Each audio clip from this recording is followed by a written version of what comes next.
What's going on, YouTube? It's your boy, CamATL, and welcome back to another NBA High Five video with your boy.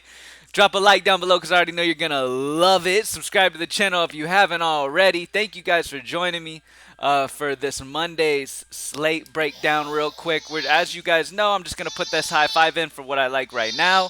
And then as the day goes on, injury news and stuff like that pops up, you're gonna need to you're gonna want to update and stuff. The optimizer will be updating throughout the day. The Greenlight optimizer, the NBA player prop tool will also be updating as people are rolled out. Different guys are gonna start popping all that good stuff. So definitely take advantage of all the tools you get at Greenlight DFS. The player prop tool has been fantastic already from its early rollout. Like I said, I used it a couple weeks before I even dropped it, and it was just fantastic. So I love the success rate we've been having with it. It's been fantastic. People have been sending me left and every single day since we've dropped the player prop tool. People have sent me screenshots of them cashing in, using it to build parlays and stuff like that. So it's been awesome. Super excited about it. But let's go ahead and get into this. We've got a 6-game slate on tap for us for this Monday night slate. So let's go ahead and get straight into it. So starting off at point guard, who I'm going to go here is going to go Malcolm Brogdon. I really like today because Marcus Smart's doubtful. With Marcus Smart doubtful, Malcolm Brogdon will come in and get a good usage bump. All right, this is a dude who already gets a solid usage, but with Marcus Smart off the floor, he's going to get even more of a bump. Him and Derek White are both in play for me. I like Malcolm Brogdon a ton. Derek White is 5'1", Malcolm Brogdon's 5'3". Brogdon has the higher usage, so I'm going to go Brogdon as my favorite of those two. Um, as you know, RJ Barrett is still out, so I am still on the Emmanuel Quickly train. I believe his last game he didn't have that good of a game, but this spot right here, at the end of the day, no RJ Barrett with the usage that Quickly has had in this offense.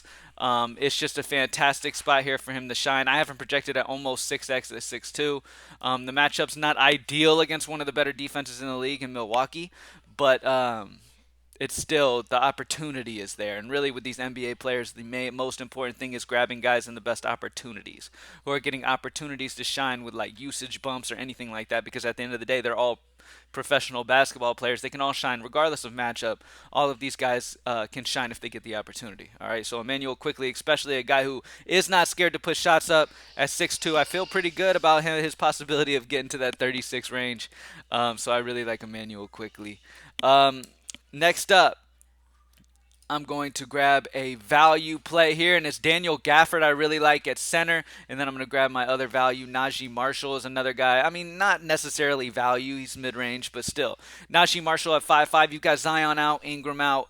There's some injury issues New Orleans has been dealing with. Najee Marshall's in a fantastic spot here. I absolutely love him in this matchup against Washington. I'm right back to it at 5'5". I have projected over 30.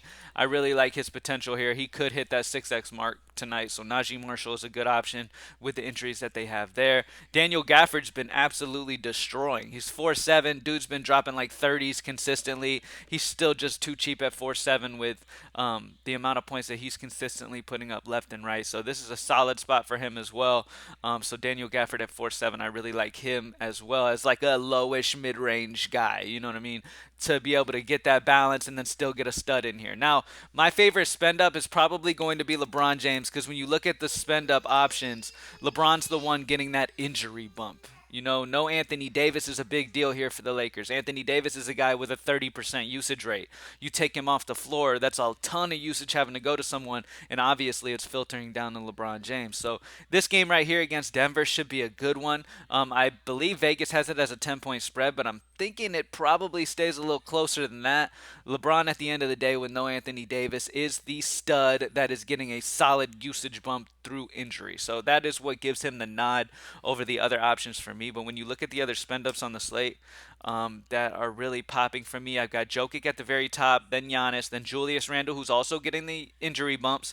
But him being only 500 less than LeBron is tough for me, a tough pill for me to swallow. It's a tough one. In GPPs, I'm down to pivot off of LeBron for Randall. As you can see, I put Randall slightly higher than LeBron so that he pops a little more in GPPs on the Greenlight Optimizer. Um, I think that's fine. John Morant, if Desmond Bain ends up out for Memphis, pay attention to that Memphis situation. There's a lot of questionable going on here. I think Ja's probably going to be active. Desmond Bain just played last night and went off last night. Sorry if you can hear my son in the background. Desmond Bain, if he is out after going off last night, John Morant will get a usage bump here for Memphis if he is in fact out in this amazing matchup against the Spurs. So that's a sneaky play here. It all comes down to kind of where you can spend that money and where you'd prefer to have the savings. So like if you look at all right, and let's sort. Is it already sorted point per? Okay, you sort point per salary. Immediately you see a good amount of centers. You see Mitchell Robinson good value, Podol good value, Gafford good value. So center most likely isn't the best idea to spend up on this slate because you've got value at that position, and then you've got guard. You've got Brogdon, Quickly, Bain, who is popping if he does play.